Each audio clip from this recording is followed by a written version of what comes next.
pour bien déchiffrer, décortiquer, décoder.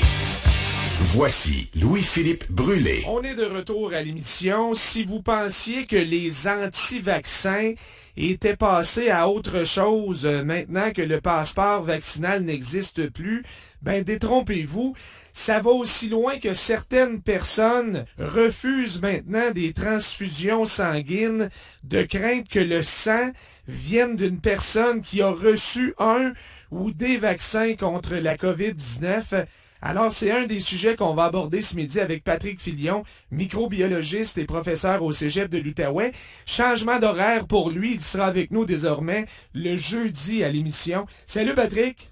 Salut LP. Le mouvement Sang pur, c'est comme ça qu'on l'appelle. Ça prend de l'ampleur sur des sites fréquentés par les complotistes qui craignent d'être contaminés par du sang provenant d'une personne qui a été vaccinée. Est-ce qu'il y a une quelconque logique là-dedans, Patrick?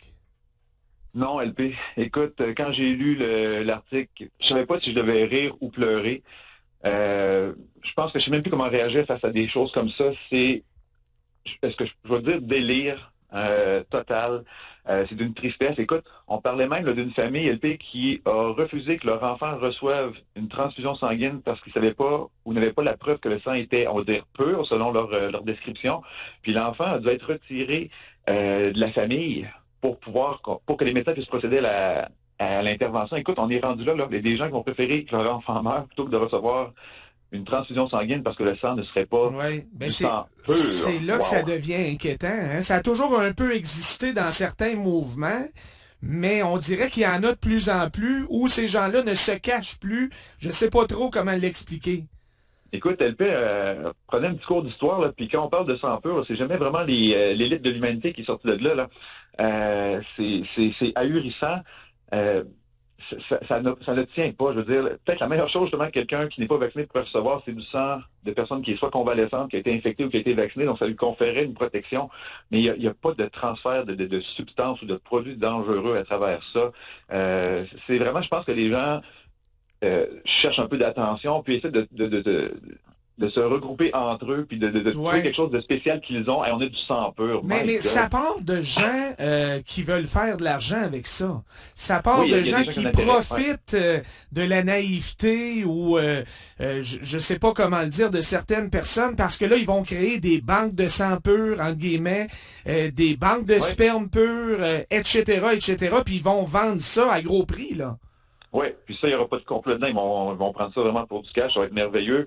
Mais écoute, LP, c'est ça, il y a des gens qui profitent de la naïveté de certaines personnes, puis ça me décourage totalement à plein de niveaux, au niveau de l'humanité. Là, heureusement, LP, qu'on va se le dire, là, c'est quand même une minorité de personnes. Là. Je pense que la plupart des gens n'embarquent pas dans ces choses-là, puis on donne peut-être un peu trop d'attention à ces personnes-là qui croient en ce type de complot, puis de réalité alternative où le sang de certaines personnes serait d'une meilleure qualité ou pur parce qu'ils n'ont pas été vaccinés. C'est spectaculairement, je vais dire stupide, LP, si tu me le permets. C'est spectaculairement stupide. Là, ce que je vois de plus en plus, moi, Patrick, là, c'est du monde qui blâme le vaccin à chaque fois que quelqu'un meurt d'une crise cardiaque.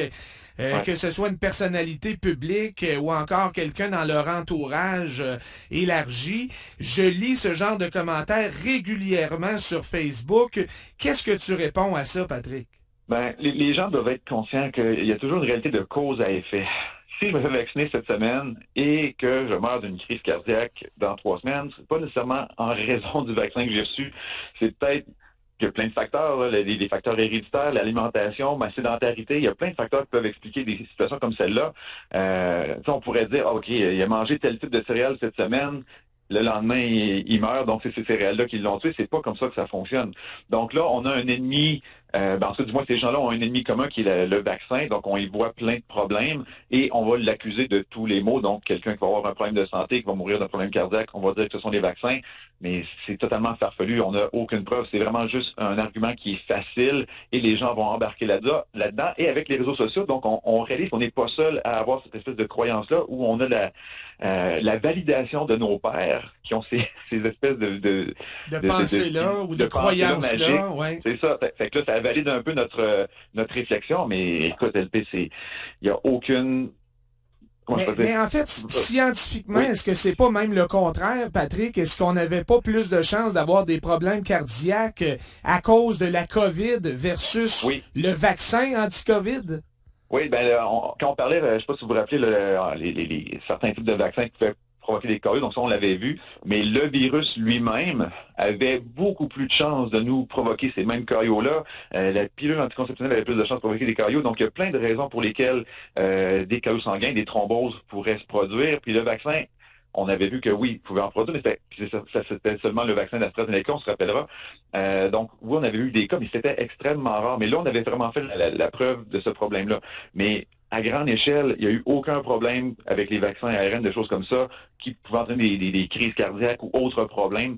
Donc, c'est vraiment là, c'est ça, avec la facilité de la communication des réseaux sociaux, je pense que les gens se regroupent en eux, puis en faisant certains types de recherches, vont être alimentés avec des articles, des messages de ce type-là, donc vont juste être réconfortés dans leurs croyances, mais c'est vraiment n'importe quoi. Je me rappelle qu'il y a une dame au Québec, on l'avait annoncé, là, puis le gouvernement l'avait annoncé, qui était décédée après avoir reçu le vaccin AstraZeneca.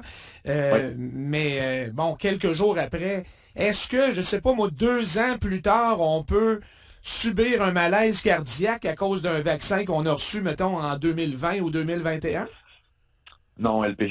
Écoute, il n'y a plus de substances qui étaient présentes dans le vaccin encore dans notre corps. Donc, si vous subissez c'est malheureux, on s'entend là-dessus, un problème cardiaque.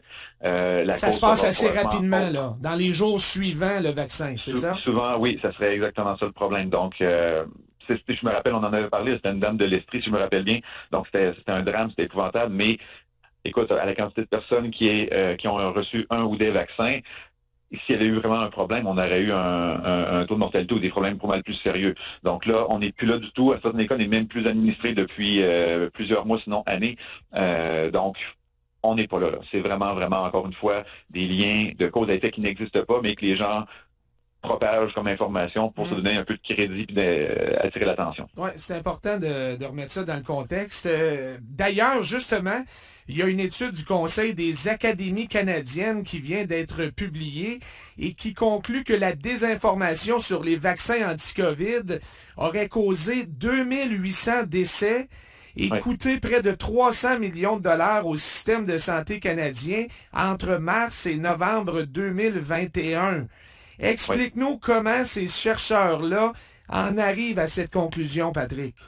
Oui, grosso modo, dans le fond, c'est qu'on se fie sur des chiffres et des statistiques où il y aurait eu, par exemple, hésitation de certains groupes de la population, donc généralement des groupes qui sont un petit peu plus vulnérables, donc à recevoir les vaccins ou, disons, à se comporter de façon adéquate. Par exemple, lors de regroupements de personnes, s'il y a une ou des personnes qui sont infectées dans leur groupe. Donc, on regarde ça, puis on se dit, certaines personnes n'ont pas été vaccinées, elles auraient pu être protégées plus efficacement contre la COVID, donc elles ont été malades. Ces personnes-là qui tombent malades, donc se ramassent à l'hôpital, et là, on a pu évaluer justement les coûts en soins de santé, parce que là, des gens, nous, on le réalise peut-être pas, on va à l'hôpital, puis on est traité, mais ça entraîne des coûts. Il y a des personnes qui sont payées pour nous traiter, les infirmiers, les médecins, tout l'équipement, l'espace et tout ça, donc les coûts sont extrapolés à partir des gens qui... Dans les cas les plus graves, il y en a qui sont restés 1 mois et demi, 2 mois à l'hôpital à cause de la COVID, là. Fait qu'à plusieurs milliers de dollars par jour par personne, écoute, le montant, ça s'accumule rapidement.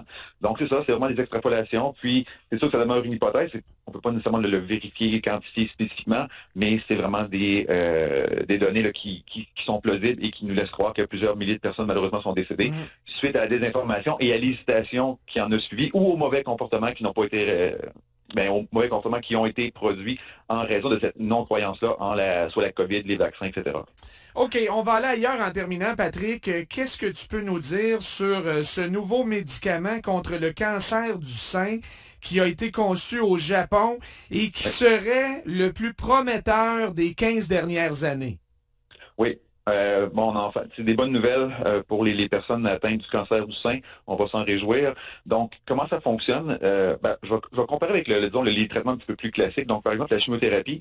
Une personne qui va prendre ça, dans le fond, on vous injecte une substance chimique qui va atteindre les cellules qui se divisent rapidement, donc les cellules tumorales, mais qui peut atteindre aussi des cellules saines. Donc, quand on reçoit de la chimio, on va avoir, on espère que le cancer va être atteint, mais il y a plein d'autres cellules, par exemple, au niveau les cheveux, donc le système digestif, le système immunitaire qui vont être atteints. Donc, il y a plein d'effets négatifs avec la chimiothérapie. Là, ce que l'on suggère comme nouveau traitement, ce sont des anticorps monoclonaux, donc des anticorps qui sont spécifiques pour une protéine qu'on retrouve uniquement sur les cellules tumorales, qu'on appelle HER2.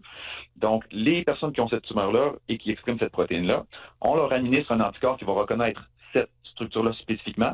Mais sur notre anticorps, c'est ça qui est intéressant, c'est qu'on a collé le médicament sur l'anticorps. Donc, l'anticorps, lui, va être injecté dans le corps du patient ou de la patiente, va se rendre directement à la tumeur et va livrer directement sur les cellules problématiques le médicament. Donc, au lieu que le médicament se propage partout dans votre corps et atteigne des cellules saines et malheureusement les détruise aussi, donc ça va être beaucoup plus ciblé, beaucoup moins d'effets secondaires. Donc, il n'y a que du positif pour ce type de traitement-là. Donc, c'est vraiment quelque chose qui est très, très, très prometteur. Et il y a plein d'autres types de cancers où on essaie justement de développer des stratégies, des anticorps similaires qui vont être spécifiques à chacune des tumeurs. Donc, je pense que dans peut-être les 5-10 prochaines années, on va avoir vraiment beaucoup de progrès en ce sens-là. Mais ça, c'est le premier, là, c'est le Enhertu. Le médicament qui est spécifiquement pour le cancer du sein, mais il faut peut-être spécifier, il faut que les personnes qui ont ce type de cancer-là expriment dans une certaine quantité justement la protéine dont on parle, parce que certaines tumeurs du sein pourraient ne pas exprimer cette protéine-là, et à ce moment-là, le nouveau traitement ne serait pas efficace. Okay. Est-ce que ça guérit le cancer ou ça réduit l'agressivité du cancer, Patrick? Ça va le réduire beaucoup au point où il ne pourrait plus être dangereux. Par contre, au niveau de la guérison, disons, à total 100%, on n'en est peut-être pas là. Donc, il y aurait peut-être d'autres moyens pour finir le travail. Donc, on va dire ça comme ça. Donc, peut-être encore une fois d'autres traitements alternatifs, chirurgie, radio, etc. Mais ça pourrait permettre de maintenir, disons, la qualité de vie à un certain niveau, puis dans le fond, de maintenir les personnes en vie pendant plusieurs années, parce que c'est un traitement qu'on pourrait donner sur une plus longue période, parce que les effets secondaires sur le corps seront moindres. Donc, les personnes vont être moins souffrantes et tout. Fait qu'il y a là, Patrick, tu comprends qu'il y a des femmes qui nous écoutent, là, puis qui veulent en savoir plus. Est-ce que c'est disponible ici? Est-ce qu'on peut demander ça à notre médecin traitant? Est-ce que c'est déjà approuvé? Écoute ça, LP, je ne le sais pas. Ça serait à vérifier. Je peux peut-être faire une petite recherche, puis je t'enverrai des nouvelles là-dessus pour le propager peut-être sur la page web du réseau sur les réseaux Où on y revient dans notre chronique ensemble la semaine prochaine. Est-ce qu'on a le nom précis du médicament, Patrick? Oui, c'est Enhertu. E-N-H-E-R-T-U. Donc, je sais pas, je le prononce comme il faut. Il y a peut-être une prononciation un petit peu plus japonaise là-dedans, là. Mais Enhertu. Donc, ça serait le nom du médicament comme tel. Donc, je vais essayer de mieux me renseigner à savoir s'il est disponible maintenant ou s'il le sera bientôt, parce que quand même, ça va changer la vie de bien des personnes, là. Wow! Hey, c'est le fun de finir avec une bonne nouvelle et on y revient ensemble la semaine prochaine, Patrick. C'est promis, LP. Je vais promettre de voir. OK, merci beaucoup et bon pelletage. Merci. Salut. LP.